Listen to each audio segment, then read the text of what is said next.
The Golden Goose. Once upon a time there was a man with 3 sons. The youngest one was called the Simpleton, and was often laughed at and ignored. One day the eldest son wanted to go into the forest to chop wood. Before he left, his mother gave him some delicious pancakes and a flask of wine, so he wouldn't get hungry or thirsty while in the forest. On his way, he met an old man who asked for some of the food and drink. The wise son refused, saying he didn't have any. The old man was left standing there, hungry and thirsty. The wise son continued on his way and began chopping wood. However, he made a mistake and his hatchet struck his arm. He had to go home to get it bandaged. This is what happened to the old gray man, who was left hungry and thirsty after being refused by the wise son. Afterwards, the second son went into the woods. The mother gave him, as she had given to the eldest son, a pancake and a flask of wine. The little old man also met him and begged for a bit of cake and some wine. But the second son spoke plainly, saying, "What I give you I lose, so be off." And leaving the little man standing, he went on his way. The punishment followed as he was cutting down a tree. He hit himself so severely in the leg that he had to be brought home. Then the simpleton said, "Father, let me go into the forest once to cut wood." The father answered, "Your brothers have hurt themselves by doing so. Give it up. You understand nothing about it." The simpleton kept begging so long that the father finally said, "Well, be off with you. You will only learn by experience." The mother gave the simpleton a cake made with water and baked in ashes, and a flask of sour beer. When the little old man came into the forest, he met a stranger and greeted him. The stranger asked for some of the man's cake and drink, saying he was hungry and thirsty. The simpleton replied that he only had a flour and water cake, as well as sour beer. However, if that was good enough, they could sit down and eat. They sat down, and as the man took out his cake and water, it turned into a rich pancake, and his beer became good wine. They ate and drank, and afterwards, the little man said that since the simpleton was so kind and shared what he had willingly, he would bestow good luck upon him. He instructed the simpleton to cut down an old tree, and at its roots he would find something. The simpleton went to the tree and began to hew at it. When it fell, he saw a goose sitting among the roots, with feathers made of pure gold.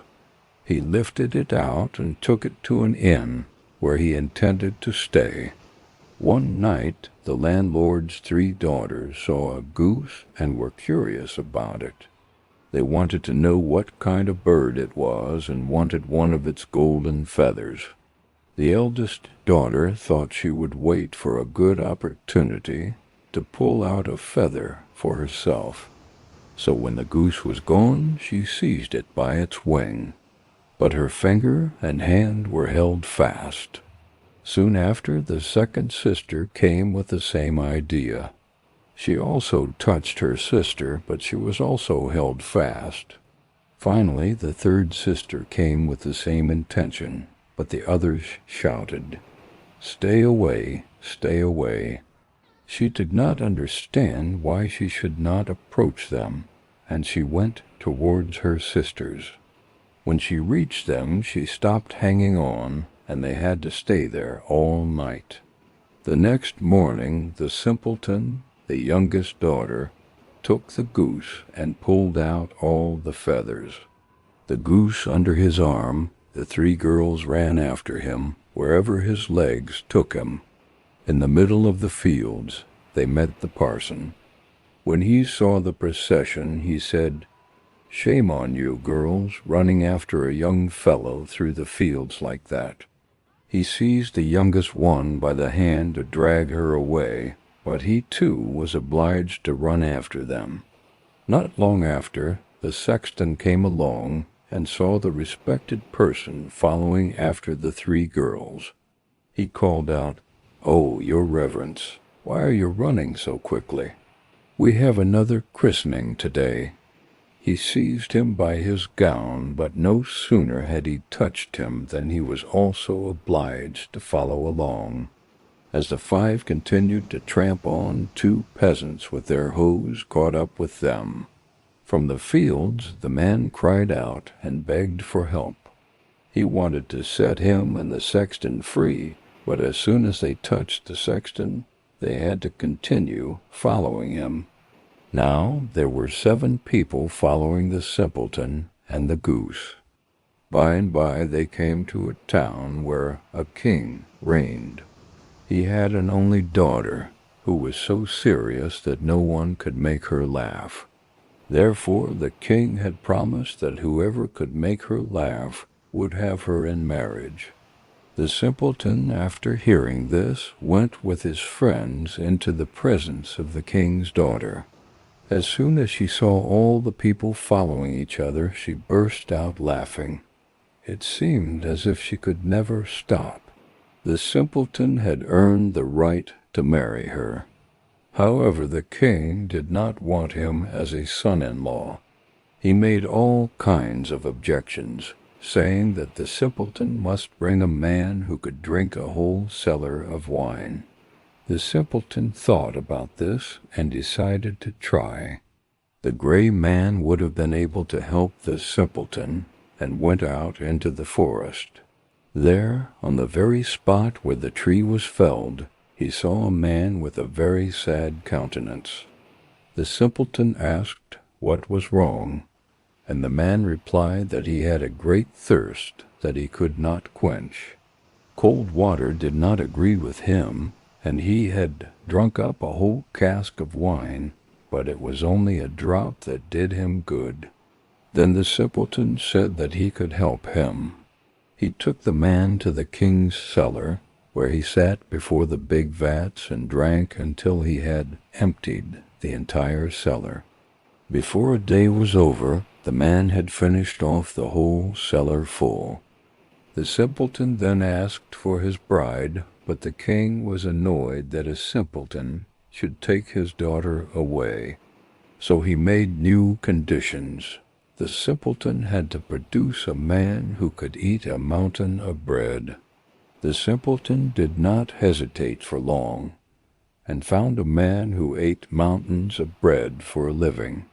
The king was impressed by the simpleton's cleverness, and gave his daughter to him in marriage. The man ran quickly to the forest, and there he found a man sitting with a sad expression on his face. The man had tied a belt around his body, and was saying that he had eaten a whole bakery full of rolls, but that was no use, because he was still very hungry. His stomach felt empty, and he had to tie himself up so that he would not starve to death. The simpleton was glad to see the man, and offered to help him. He led the man to the king's courtyard, where all the food in the kingdom had been collected and made into a mountain of bread. The man from the forest sat down in front of the mountain and started to eat. In one day, the entire mountain had disappeared. Then the simpleton asked the king for his daughter's hand in marriage for the 3rd time. However, the king found another excuse and said that the simpleton needed a ship that could sail on land and water. The simpleton said that if the king would let him sail on the ship, he would have his daughter. For your wife, the simpleton went straight to the forest, where he found the little old man with whom he shared his cake. The man said, "I have eaten for you, and I have drunk for you. I will also give you a ship because you were kind to me."